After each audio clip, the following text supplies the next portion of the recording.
రాష్ట్ర భవిష్యత్తును దృష్టిలో పెట్టుకొని కానీ విద్యార్థుల భవిష్యత్తును దృష్టిలో పెట్టుకొని కానీ ఒక సమగ్రమైన ఆలోచన కానీ సమగ్రమైన విధానం లేకుండా అడ్డదిడ్డంగా ఈ రాష్ట్ర ప్రభుత్వం వ్యవహరిస్తూ ఉంది.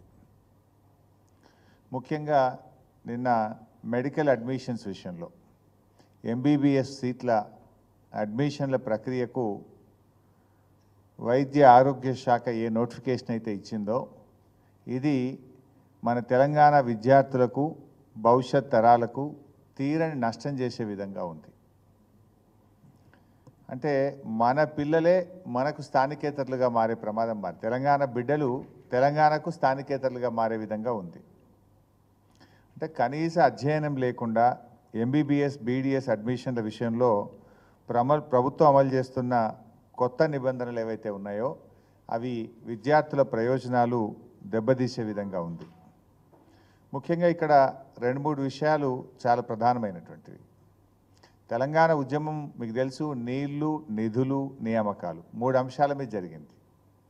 అందులో నియామకాలకు సంబంధించి కేసీఆర్ గారి ప్రభుత్వం మన ఆకాంక్షలు నిజం చేసింది. ఎట్లా?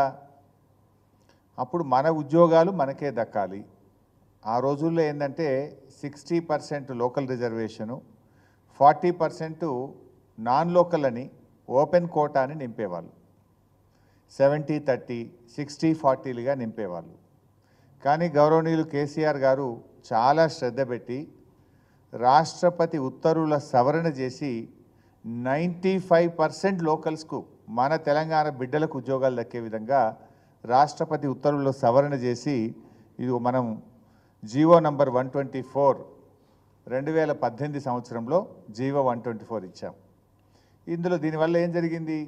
రాష్ట్రంలో ఉద్యోగ నియామకాల్లో 95% ఉద్యోగాలు ఆ జిల్లా బిడ్డలకు తెలంగాణ బిడ్డలకు దక్కే విధంగా ఇది మనము ఉద్యోగ నియామకాలకు లోకల్ రిజర్వేషన్ను సాధించాం.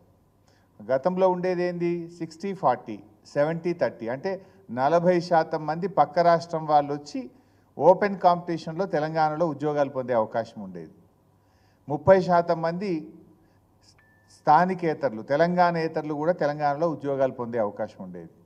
కానీ ముఖ్యమంత్రి గారు స్వయంగా రాష్ట్రపతి గారిని కలిసి ప్రధానమంత్రి గారిని కలిసి తాను స్వయంగా ఢిల్లీకి వెళ్ళి కేసీఆర్ గారు 95% ఉద్యోగాలు తెలంగాణ బిడ్డలకు దక్కే విధంగా ఉద్యోగ నియామకాల్లో మేము సవరణ చేశాం. ఇది ఎప్పుడు? 2018లో జీవో 124 ద్వారా 95% ఉద్యోగాలు స్థానికులకు దక్కే విధంగా సాధించింది బీఆర్ఎస్ ప్రభుత్వం. అయితే విద్య విషయంలో కూడా మనం చేసుకోవాల్సిన అవసరం ఉండే. కానీ ఎస్ఆర్సి స్టేట్ రీఆర్గనైజేషన్ యాక్ట్లో ఏం చెప్పారు వాళ్ళు? 10 ఏళ్ల పాటు తెలంగాణ ఆంధ్రప్రదేశ్లో అడ్మిషన్స్లో ఎడ్యుకేషన్ అడ్మిషన్స్లో పాత పద్ధతి యథావిధిగా కొనసాగుతుంది. అంటే 15% ఏదైతే ఓపెన్ కోటా ఉందో ఆంధ్రాలో 15%లో తెలంగాణ విద్యార్థులు వెళ్ళొచ్చు, తెలంగాణలోని విద్యాలయాల్లో 15% ఆంధ్ర విద్యార్థులు ఇక్కడ రావచ్చు. ఈ పద్ధతిని మరో 10 ఏళ్ల పాటు యథావిధిగా కొనసాగించాలని రాష్ట్ర విభజన చట్టంలో చెప్పారు. అందువల్ల దాన్ని మేము మార్చలేకపోయాం. మీకు ఇంకా బాగా అర్థం చేసుకోవడానికి, ఎందుకంటే ఇది చాలా ముఖ్యం. ఒక్కొక్కరు డాక్టర్ కావాలని జీవితాంతం కలగంటారు. పిల్లలే కాదు, తల్లిదండ్రులు కూడా రాత్రింబవళ్ళు కష్టపడి పిల్లల్ని చదివిస్తారు. పిల్లలు కూడా నిద్రాహారాలు మని ఒక డాక్టర్ కావాలని జీవితం అంతా తపన పడుతుంటారు. అలాంటి పిల్లల భవిష్యత్తుతో ఇలా రాష్ట్ర ప్రభుత్వం చెలగాటమాడుతూ ఉంది.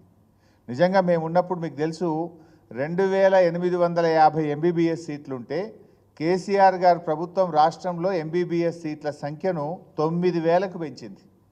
2850 సీట్లను 10 ఏళ్లలో 9000 ఎంబీబీఎస్ సీట్లకు పెంచిన ఘనత బీఆర్ఎస్ ప్రభుత్వంది, మా నాయకుడు కేసీఆర్ది. అంటే మేము 3 అంతలు పెంచినాం ఎంబీబీఎస్ సీట్లు, 4 అంతలు పెంచాం దాదాపు. అయితే పెంచిన సీట్లు కూడా తెలంగాణ బిడ్డలకే దక్కాలని మేము చాలా జాగ్రత్తలు కూడా పడ్డాం.